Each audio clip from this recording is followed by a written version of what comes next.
Hello everybody, this is GeoStar7 here and welcome to GeoStar Reviews. Today I'm going to be looking at Night 1 of WrestleMania Goes Hollywood. This is the 39th annual WrestleMania that WWE has put out, and I just wanted to give my thoughts and opinions of the show because I've been a fan of WWE since 2006 and WrestleMania is, without question, their biggest show on the calendar year. So this is going to be the first time that I'm actually posting my personal review to a WrestleMania show, and this it's not scripted or anything. This is just me giving my honest opinions to the first night of WrestleMania 39, the day after that it premiered. So, this year's WrestleMania took place at the SoFi Stadium in Los Angeles, California, hence why they've got the whole WrestleMania Goes Hollywood tagline. It's actually the second time that they've actually used that moniker. The first time was way back in 2005 with WrestleMania 21. And just like that show all those years ago, they promoted WrestleMania 39 by having all these promotional trailers where various WWE superstars were parodying some of the famous movies, like Bianca Belair and Montez Ford did Titanic, Becky Lynch and Seth Rollins did Joker with a bit of a reference to Batman. There was something with the Bloodline as well, and I don't think there were as many as the ones they did in 2005 with WrestleMania 21, but they are pretty good for what they were. Also adding to the Goes Hollywood moniker was actually the set that they built for the show. It's mainly all to do with the entranceway that they have. It's kind of like they've designed it to make it look like one of those old classic theaters where they have those giant LED billboards on top telling you what's playing, and yeah, it's just a really, they just designed it to look like an old one of those old theaters. The one thing that's really impressive about it is that it's just so giant, and it's raised up quite high as well. Like especially with the rampway that they have that connects from the entrance to the ring itself. It's just so steep. Like, I mean, if you look at the highest point of that ramp, and these ramps, they can be quite big in general, but honestly, this one was, God, when I looked at it, it was really, really steep. Like, needless to say, if you fell off that thing, it would be quite a long way to the ground, and so yeah, and they had these giant steps around the sides as well, and they actually even had some LED boards on those steps to add to the LED screens that they had with the rest of the set. So yeah, it was a very, very impressive set. So yeah, the show started properly with I believe someone called Becky G singing "America the Beautiful." It's always traditional for WrestleMania to have a guest star sing "America the Beautiful" at the beginning of the show, and then they had the whole introduction video package with, I believe, Kevin Hart, and then the show started properly, and we had the hosts of WrestleMania. There was The Miz. And surprisingly, he had a co-host, which was Snoop Dogg. So yeah, Snoop Dogg was in the house. He's been involved in some past WrestleManias as well, like WrestleMania 24. But yeah, it was interesting to see him here, especially when he did that very brief stint with AEW a few months back. So yeah, it was just The Miz saying how he had quite a lot in common with Snoop Dogg, and they were just laying down some of the matches that we were going to see on night one. And then we got into our first match of the evening, which was Austin Theory versus John Cena for the United States Championship. So yeah, going into this, I think the story was like, I think Austin Theory was this match was a way for him to prove himself, because since last WrestleMania, like last year WrestleMania, he was like Mr. McMahon's new chosen one, if you know what I mean. Like, he saw a lot of potential in him and thought it was going to be the next big star. He did lose that match last year to Pat McAfee, And even though he's had some success afterwards, like he won, like I say, he won the Money in the Bank briefcase, he won the United States Championship. There was a period where he was where he felt like his momentum was derailing somewhat. Like he tried to cash in the Money in the Bank. He didn't succeed. He lost the United States Championship, and so it's really just been, most of this year's really just been trying for him to sort of like reinvent himself, and he has been able to do that. Like, he used to always take selfies when he was doing everything. He completely dropped that to be a bit more serious, and he won back the United States Championship.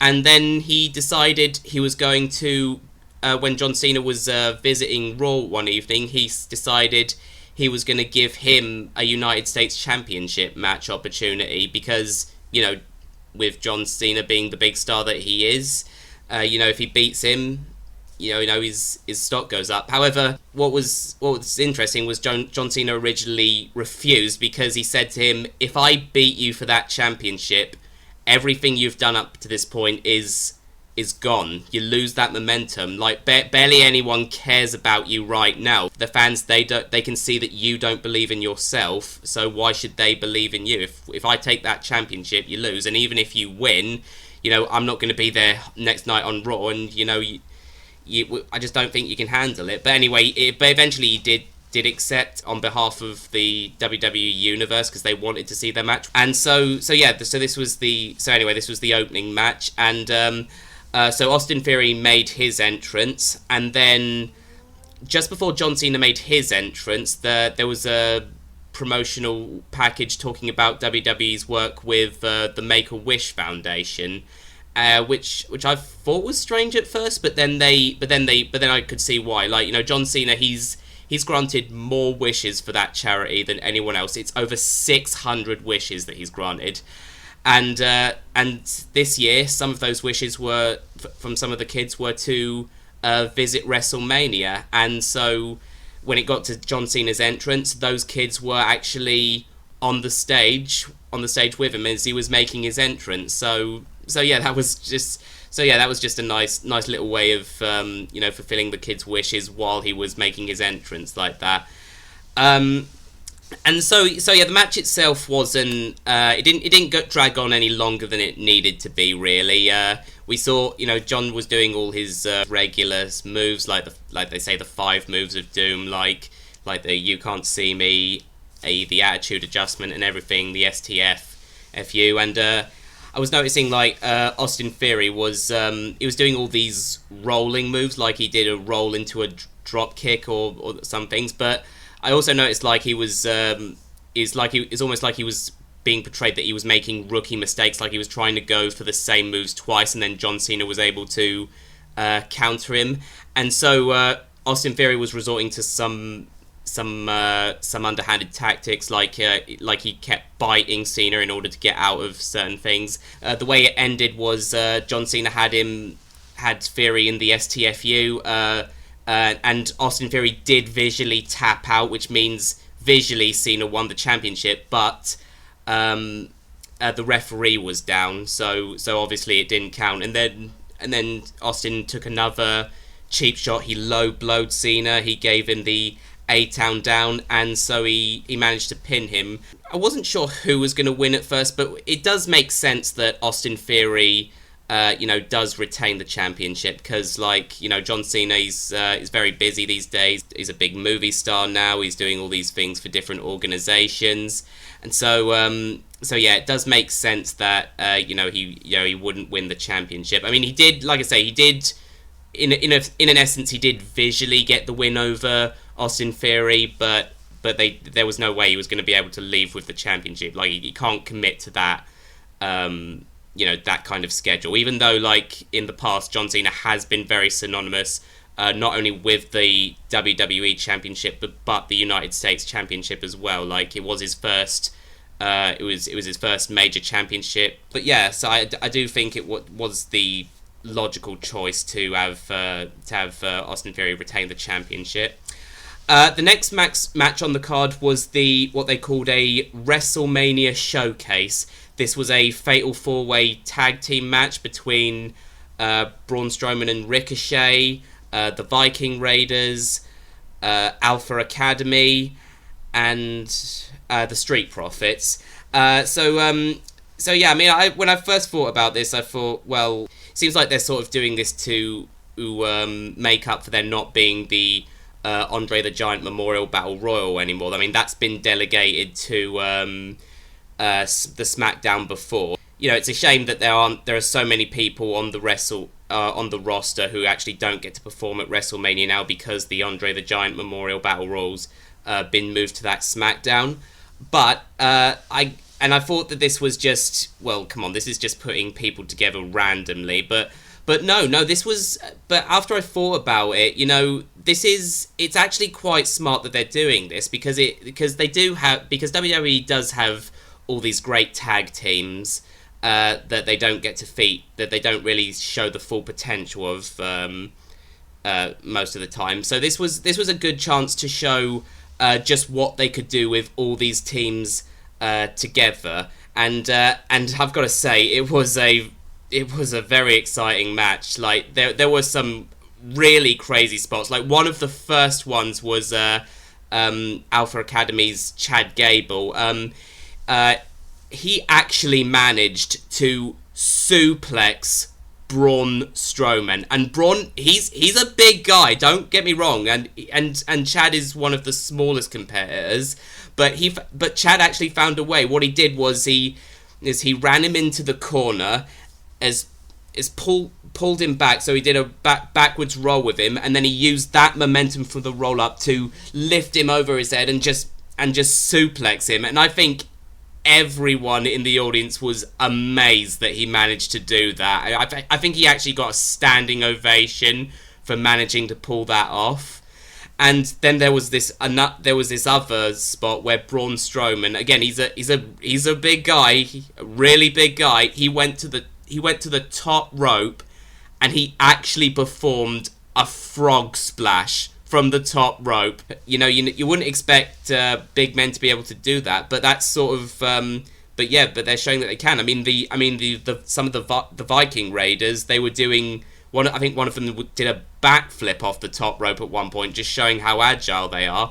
And there was even a spot with Ricochet where he jumped to the top rope, springboarded, and did a shooting star press, which is like a backflip dive from the top rope to the ground where some of these other superstars were outside. It was, and then he did another one on the inside, but one of the Street Profits had, I think it was Angelo Dawkins. He had his knees up, and then Montez Ford performed the frog splash, and he got the pin for the win. So it was the Street Profits going on here, and I think another thing about these WrestleMania showcases is, like I say, they show the talents of certain superstars who aren't necessarily in storylines right now, but I think it could potentially be also sort of setting up that maybe those people who win those matches could earn themselves a tag team championship opportunity, because there have been times where the tag team championships haven't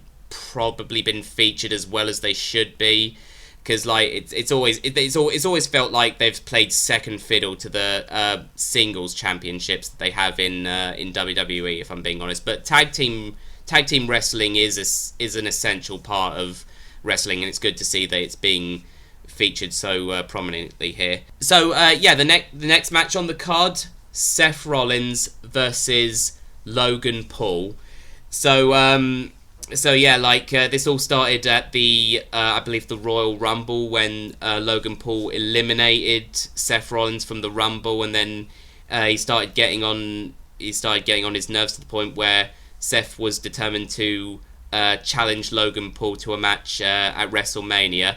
And I think WWE tried to push Logan Paul as the babyface at the beginning of all this. Like, they've been trying this, trying to push Logan Paul as this babyface, like a good guy, since he was first introduced. I think possibly 2 WrestleManias ago. But that's a little bit tricky for audiences, because for those of you who don't know, like, Logan Paul is this YouTube sensation. He's a professional boxer as well, but some of the content that he's put out and everything, it has been a little bit controversial, which would make it, I think, people very difficult to support him in that way. And so in the lead up to WrestleMania, they decided to switch things up and have Logan Paul act more like the heel, the bad guy, because that's just naturally how people respond to him. And also Seth Rollins has been very popular, I think, mainly because of his theme music. Like, everyone's always singing along with it when it goes like, oh. So yeah, they just love doing that. So anyway, before the match even began, we had these incredible entrances. Like Logan Paul, he actually had I wouldn't call it a zip wire, but sort of like it was on something that elevated him up and then carried him over to the ring. It almost seemed like he was trying to imitate Shawn Michaels from WrestleMania 12, if I'm being honest, and it really just played to all his cockiness and everything. And then Seth Rollins came out, and even he had a conductor like conducting the audience to his theme song, like like just so it's basically like a conductor. And I was also quite surprised by their outfits. I think they had some of the flashiest outfits at this WrestleMania Night 1, because Logan Paul was bright blue and bright yellow, and Seth Rollins, he came out first. He was wearing this really long red robe that was dragging behind him, and then I think it was like pink and oranges, and it was just really attractive. And so anyway, the match went on, and let's not. I don't want to undermine Logan Paul. Like, he is a superstar. You know, he can wrestle, and he can hold his own against some of the superstars. Anyway, they were just going back and forth, and then all of a sudden, because one thing I didn't mention is that Logan Paul actually bought this giant bottle of Prime out with him. Like, it was like his mascot to the Prime drink that he promotes. And anyway, the guy who was inside the suit, he actually helped Logan Paul to escape something that Seth Rollins was doing, and then he took off to reveal who it was inside. And I was actually surprised to find out it was actually someone who I knew. Not personally, obviously, but like I actually knew who that person was. It was actually KSI. He's like Logan Paul. He's a professional boxer. He's been an interviewer. He's had books out and everything. But the reason I actually know him is from The Strangest Thing, because he actually started out as a YouTuber and a Let's Player on YouTube. And the first time I ever became aware of him was where he did a live stream where he played the Impossible Quiz, and I just thought it was one of the funniest YouTube videos I've ever seen, with how angry he was getting and how he was swearing at everything. It was just so entertaining. And like, I was aware that, you know, he was like an interviewer, boxer. He had that an author and everything. But yeah, I was so surprised to see him at WrestleMania. Like, this is someone I just randomly found on YouTube once, and here he is on WrestleMania. So anyway, and it actually led to a spot where KSI was trying to help Logan Paul by holding Seth Rollins down on one of the announce tables, but then Seth moved out the way at the last minute. He pulled KSI in, and Logan Paul splashed KSI through the announce table. So that was just a bit of an entertaining spot. And then eventually Seth Rollins he got the stomp on Logan Paul, and Seth Rollins was the winner there. So that was just a little bit of an entertaining thing.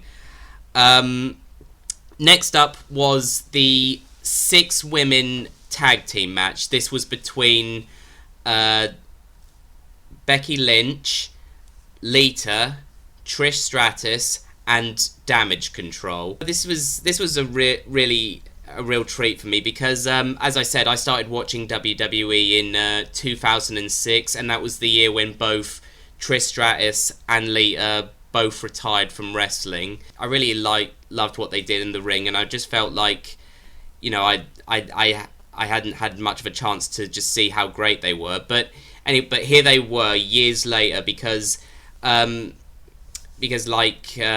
were having issues with Damage Control, and Damage Control themselves, they were introduced at SummerSlam, and they were saying, like, with Bayley came back, she brought in Io and Dakota, but even though Dakota and Io, they managed to they won the women's tag team championships twice. Overall, I don't really feel like Damage Control ever it was represented as the major threat to the women's division that they were claiming that they were. Bayley is their leader, and she's never won the women's championship since forming that group, and and they've been planting the seeds that Dakota and Io, they don't need Bayley. She's holding them down. They could be incredible stars if they just stop being her lackeys. And even when they were the women's tag team championships, they barely did anything to cement themselves as these as the champions that they were. They barely defended the belt. And that's just a bad habit that WWE has. They tend to forget that they actually have women's championships. But yeah, in the lead up to this match, Becky Lynch teamed with Lita and they won the women's championships. And they had, with some help from Trish Stratus, and so they decided to, just challenge them to this match, and it was really good. When you consider how many years ago it was that Trish Stratus and Lita actually retired, they can still hold their own in the ring. Yeah, it was really good to see them. Good to see them teaming up with Becky Lynch, and to see that Becky Lynch, even though she's not involved in the women's championship picture at the moment, she is still proving just how big of a star she is. She's teaming up with two women who she idolized when she was younger. It was so that must have been a dream come true, and it must have been a dream come true for Bayley, even though she wouldn't admit it. She grew up admiring her as well, but yeah, in the end, Trish Stratus, Lita and Becky, they got the win. So I really felt like they were making the correct decisions with all these matches. Some I wasn't sure which direction it was going to go, but there was nothing that I didn't disagree with, if I'm being honest. And then next up we had, I think, one of the best stories that was going into WrestleMania. It was Rey Mysterio versus his son Dominik Mysterio. So yeah, it's just been this whole tragic story, because Dominik's been almost intertwined with Rey's WWE career for a long time. I think one of the first times he ever appeared on screen was back in, I believe, 2003, when Rey first beat Matt Hardy for the Cruiserweight Championship. And then I think a couple years later, in 2005, there was this whole controversial story angle where, in kayfabe, he was actually apparently supposedly Eddie Guerrero's son, and then it led to a ladder match where they were fighting over custody over Dominik. It was, yeah, probably not one of the best storylines they ever put out, but anyway, so he became a WWE superstar himself, and it was really special seeing father and son teaming up, and they even became the first father-son tag team champions in WWE history, which was a very special moment. But yeah, over the last year, things have been falling apart. It started at Clash at the Castle, where Dominik actually turned on his dad because he felt like he wasn't respecting him, or he wasn't treating him as well as he should have been. He was like overlooking him, and he started to be influenced by this group, the Judgment Day, which has obviously Finn Balor, Damian Priest, and Rhea Ripley. They'd been trying to pull Dominik over to the dark side for a while, and then at Clash of the Castle it just reached a fever pitch where Dominik felt he couldn't take it anymore, and he joined the group, and he started going on this horrible tirade where he was calling his dad a deadbeat and a failure as a father and everything. And if I'm being honest, this, as despicable as the character is, I actually think that it was the greatest story that they could have done for Dominik in order to push him as a singles competitor, because even though it was good that he was teaming with his dad in the beginning and being tag team champions and everything, but eventually he was going to need to break out on his own and prove that he was a superstar in his own right, and he wasn't just going to spend his whole career being just being seen as Rey Mysterio's son. He wanted to stand out on his own, and I just thought this was the perfect storyline for it, because who else could really do this sort of storyline? How often is it that you have a father and son as wrestlers in the same company at the same time? It's sort of like showing, it's like that. The story is basically Dom's been led astray. He's been interacting with the wrong people. They're a terrible influence, and they've sort of corrupted him. That's almost something that happens in real life with some teenagers, if you know what I mean. So yeah, he's been this terrible delinquent. He's been talking down his family. There were actually these segments where he was showing up at the family home at Thanksgiving or at Christmas Eve, and he was causing trouble. And it even got to the point where Rey actually called the police and had his son arrested at one point. And it started this new it sort of added to the character where he was this, where he claimed he is this ex-con, this ex-con Dom, and so the innuendo speaks for itself, but he's an ex-convict, and so and even though apparently he was only in there for a little while, he's using that to add to his character, and things have just kept getting worse and worse, where Dominik's been goading Rey to hit him, and then to face him at WrestleMania, but Rey just refused because despite everything that's happened, he was still his son, and he just felt it would be dishonorable to attack him and to fight him, and he just didn't want to do that, and it just really tragic tale. I know I've been talking about this just for quite a while now, but it's it was a really good story. It's done wonders for Dominik as a singles competitor. He's really come out of his shell and been his own person. You could only do this storyline with someone like Dominik and Rey Mysterio because of their relationship. But anyway, so it just in the end it just got to the point where Dominik he started targeting his mother and his sister. There was one point where he told his mum to shut up, and he was at that point Rey had just had enough of his disrespect. He hit Dominik in the face and he said, "You do not disrespect your mother like that!"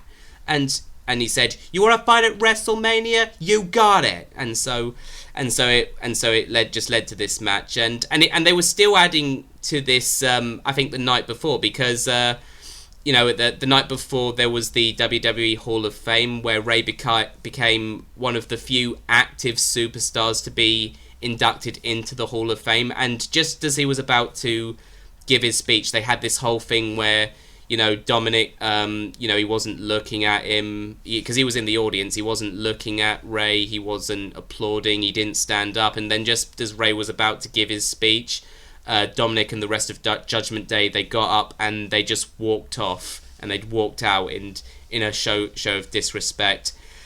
And the match itself was quite a spectacle as well. It started with these entrants, like Dominik again had this video where he was leaning into his ex-convict gimmick, if you will. He was shown in jail. He was in handcuffs. He was escorted from a jail cell into a police car, and then that police car came out into the audience, and he still had that police escort. And he even had, in a show of disrespect, he was wearing a Rey Mysterio mask as he came out. I thought he was gonna keep it on and wait, is this like an official transition? Is he gonna be this evil luchador now? But no, he did take it off, and he didn't even come down the rampway. He was being escorted through the crowd to get to the ring. And then Rey Mysterio made his entrance, and he was actually driven to the ring by Snoop Dogg. So yeah, that's another involvement that Snoop Dogg had, and he was driving to Rey to the ring in a lowrider, not unlike the one that his late friend Eddie Guerrero used to drive. And he even at one point, as they were coming into the ring on the lowrider, Eddie Guerrero's old theme music was playing, like, I lie, I cheat, I steal, I lie, I cheat, I steal. So I just thought that was just a nice little touch. And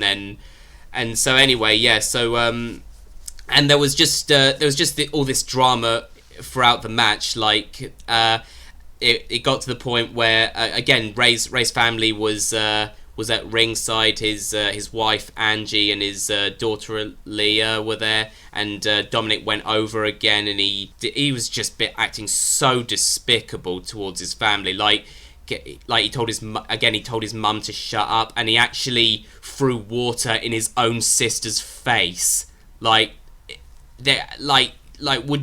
could you do that to your sister?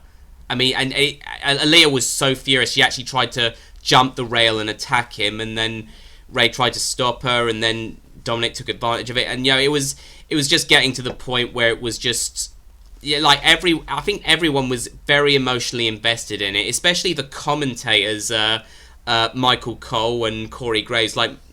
Michael Cole was just saying like this punk ass kid, he's just so disrespectful. How could he possibly do this to his own family and everything?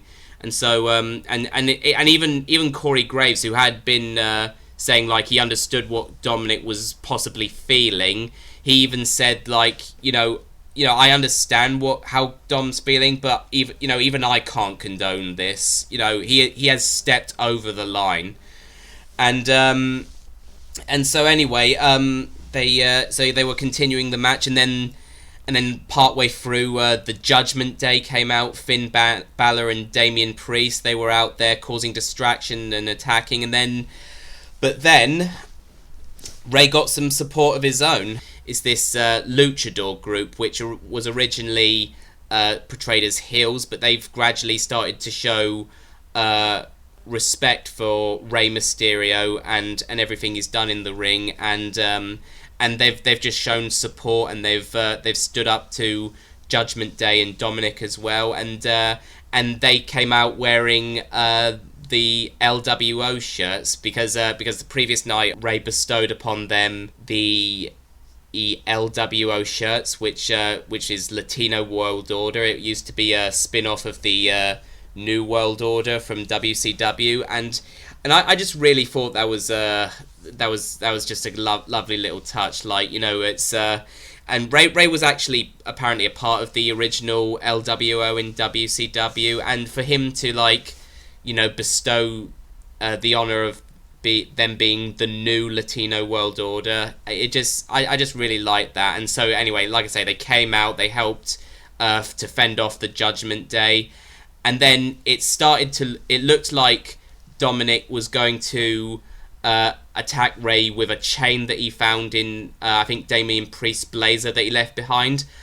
But as he was about to attack him, Bad Bunny, who was on commentary for the Spanish announce team, he saw what was happening, and he ran up and he grabbed the chain right out of Dominik's hand, saying, "No way, not happening."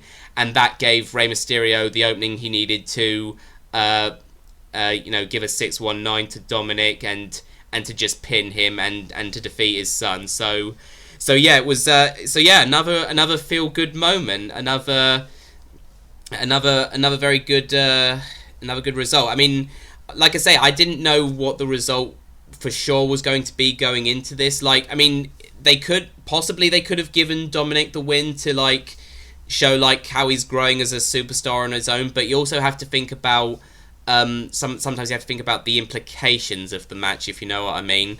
You can't show that this is this delinquent kid who's betrayed his family and done all these things to his family. You can't show him getting the win and actually showing that leaving them and choosing the Judgment Day over his family was a good choice, and that's really what it showed. Like, Rey Mysterio was in the ring at the end. He was celebrating with his with Aaliyah and Angie and the LWO, and Dominik was just being carried out with his tail between his legs. It was just you brought all this on yourself, Dominik. You made the wrong choice, and so I don't know where exactly where the story goes from here. I mean, will Rey still try to bring his son back from the darkness? Will Dominik just decide just to just keep his distance from his father altogether and not have anything more to do with him? Like, not even do any of these attacks again or anything. But like I say, we don't know yet. We'll just have to see where it goes from here. The penultimate match. Well, actually, there's actually two more before the main event. The one that was scheduled was Charlotte Flair versus Shayna Baszler. So yeah, I mean this, and there was actually a deeper story to this going into this as well, because 3 years ago, Charlotte Flair was in Rhea Ripley's position. She actually won the Women's Royal Rumble match and had the choice of which champion to face. At that point, 3 years ago, it was actually Rhea Ripley who was the NXT Women's Champion at that point. She actually came out and she told Charlotte Flair, "Pick me, as I'll face you," and so she did, and they had a great match at WrestleMania. But in the end, Charlotte Flair actually beat Rhea Ripley at that WrestleMania 3 years ago, and everyone felt like that maybe wasn't the right decision, because it really derailed Rhea Ripley's momentum. And by this point, Charlotte Flair had already been a multiple time women's champion, so it just felt like it wasn't necessary to give her the win, and so yeah, Rhea, for the last few years, Rhea was sort of derailed. She wasn't really as dominant as she should have been. But this past year has been a real reinvention for her character. Like, she gave up teaming with Liv Morgan like she did at last year's WrestleMania. She like I said, she joined up with Judgment Day. In fact, she was the main person who was feeding Dom all this bad influence, like, and to the point where he was calling her mommy.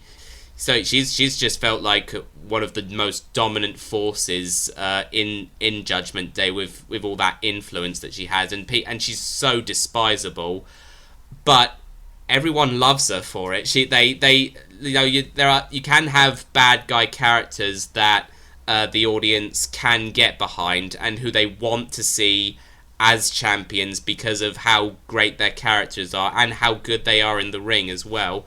And Rhea Ripley really proved that at this year's Royal Rumble. She actually entered at number 1, and lasted until the end, and she was the longest entrant in a women's Royal Rumble match, lasting over an hour. And so yeah, even though Rhea was the bad guy in all this, even though she'd done all these things as part of Judgment Day, people were, backing her, and they really wanted her to rectify that bad decision last 3 years ago, where they made the decision to have her lose the championship, and they wanted to see her beat Charlotte Flair and to actually get what she deserved, and it was like I say, it was a brilliant back and forth match, and in the end, Rhea actually beat Charlotte Flair, and she became the new SmackDown Women's Champion, which everyone, and like I say, which everyone really enjoyed in spite of her being a heel. Even Charlotte Flair, you could see she was on the outside. She was smiling and said, "You got me."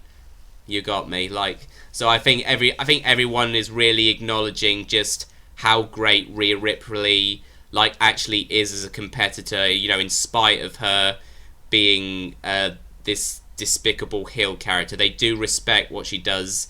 In the ring. So before we moved on to our main event, we actually had a bit of a surprise. The Miz and Snoop Dogg came back out, recapping what they really loved about WrestleMania, and Snoop Dogg mentioned the one thing that would make it better is if you had a match at WrestleMania, and at that point, we had another amazing return. It was Pat McAfee. He made another surprise return to WWE, and he accepted Miz's open challenge, and it was the Miz and Pat McAfee at WrestleMania. It was actually Snoop Dogg who decided to make the match. How does he have these powers to make matches? I don't know. He's not the general manager or anything, but yeah, it was just a really quick match, and we even had involvement from I can't remember his name, but it was someone from the Los Angeles 49ers. He was in the front row because Pat McAfee does have a background in the NFL. I think that's mainly what he's doing now these days. And this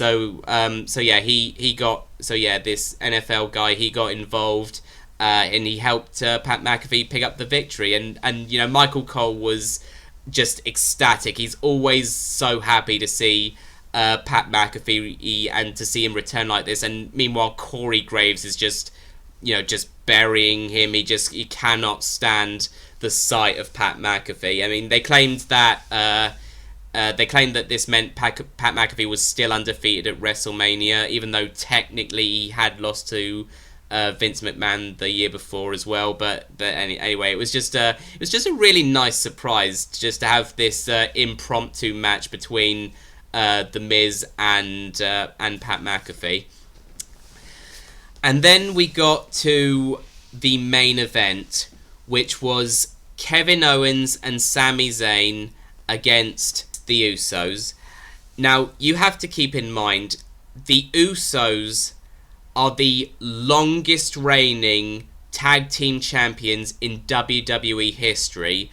They beat out Demolition's record, they beat out the more recent record of the New Day, and they've reigned as tag team champions, I think, for over 600 days. And the story going into this was the story going into this was, it was all revolving around Sami Zayn, because after last year's WrestleMania, when Sami Zayn lost to Johnny Knoxville and was humiliated by the cast of Jackass, he was on a downward spiral, and he was looking for a way to get back into the to recover from that, and so he started offering his services to Roman Reigns, the Usos, and the entire bloodline, and it just built to the point where they didn't want him around at first. They didn't know if they could trust him, but Sami Zayn gradually proved himself to the point where he was accepted into the bloodline as the honorary Uso, like Sammy Uso, but that also caused issues because like Kevin Owens, who is Sami Zayn's lifelong friend, he was feuding with the bloodline, and Kevin Owens, he couldn't stand the fact that Sami Zayn had sold out to the bloodline and everything. And then it was getting to the point where Sami Zayn's loyalty was being tested, and he was starting to doubt whether if being part of the bloodline was the best thing. And it all culminated at the Royal Rumble, where Kevin Owens was beaten by Roman Reigns, and they were performing this horrible beatdown. Roman Reigns told Sami Zayn that, this is your big test. You have to prove that you're one of us. Take this chair and you destroy him. At that point, it was too much for Sami Zayn. He couldn't bear the emotional weight of it anymore, and instead he just attacked Roman Reigns, and so it started this whole journey where at first Sami Zayn was trying to beat Roman Reigns for the Undisputed WWE Championship at Elimination Chamber. He had the support of his all of the fans. They really supported him. They really wanted him to beat Roman Reigns and to win the championship because he was just so over with the crowd. It's almost like what they had with Daniel Bryan, if I'm being honest. He was that over. Ultimately, he did come up short, and which makes sense because WWE were pushing for, I think, Cody Rhodes to be in the main event, because I think they had this plan for him to be in that position this whole time, and I think they also must have been aware that, Sami Zayn, because he had all this momentum, people weren't going to be happy that he wasn't challenging for the Roman Reigns for the championship at WrestleMania. So they decided to do the next best thing and have him go after the Usos and their tag team championships that they've held for over 600 days. And so the drama just kept continuing, where he was trying to reconnect with Kevin Owens, trying to apologize, saying he messed up, and saying we don't even need to be friends. We just have to work together. We are the ones that can take down the ones, if you know what I mean. Kevin kept refusing, but then eventually they did get together. They rekindled their friendship. Kevin knew that Sami was right. They had to do this. They had to put an end to the Usos and the bloodline, and so it led to this match, which was actually the main event of night one of WrestleMania 39, which if I'm being honest is a really impressive accomplishment, because there's never been a WrestleMania main event where the tag team championships were the focus. So that's just really incredible. But it makes sense. Like I say, the Usos have held those championships for such a long time, and everyone is just so supportive of Sami Zayn and by extension Kevin Owens. And they had this match, and it was back and forth, and it really was worthy of the main event spot. Usually they have the one of the women's championship matches to show that they do respect women's wrestling, and so they featured that as one of the main events of one of the two nights at WrestleMania. But I do believe this definitely deserved the main event spot, because it had such a build to it. Everyone was so supportive of Sami Zayn, and honestly, the Bloodline has been one of the best storylines that WWE has put out, and it's been spread out over years, and it just felt like this was the culmination. This had to be the main event spot, and it really delivered. There were near falls, near fall after near fall. Literally, I thought for sure that the match was over at several points. There was the There was the 1D, which Sami Zayn kicked out of. No one's ever done that. There was a double splash from the Usos to Kevin Owens, which I thought for sure was the end because of how devastating that move is. But Kevin just kicked out. There was kick out after kick out after kick out, and it got to the point where Kevin was saying to Sami, "Come on, hang in there. We're almost there. We can do this." And so they just kept going, and then it got to the closing sequence where Sami performed 3 haluva kicks, got the pin, and ended the longest reigning tag team championship reign in WWE history. And now he and Kevin Owens are the new undisputed tag team champions. And yeah, like I say, it was just a really special moment, and definitely one that deserved the main event. And it's definitely something that I think really shows the fans that WWE does support Sami Zayn, and they do understand that everyone shows appreciation for him. He may not have been in the main event fighting Roman Reigns for the WWE Championship, but this was, if there was any sort of constipation prize, it was this, ending the longest reigning tag team championship reign in history, and having him and Kevin Owens be tag team champions, I think for the first time in their careers. So that was WrestleMania. That was night 1 of WrestleMania Goes Hollywood. So I have no idea how long I've been rambling for, but anyway, I just hope you guys enjoyed this video of me sharing my thoughts of the first night of WrestleMania for you, WrestleMania 39 with you. I will be doing another one to night 2 of WrestleMania. I think I'm going to record it tomorrow. I don't know when it will be uploaded, but I will try to have this and that video out as soon as possible, just so it's still relevant. So anyway, yes. So anyway, thank you again so much for watching. Enjoy the rest of your day, and I hope to see you again in another video that I do. So everyone, take care. Stay tuned.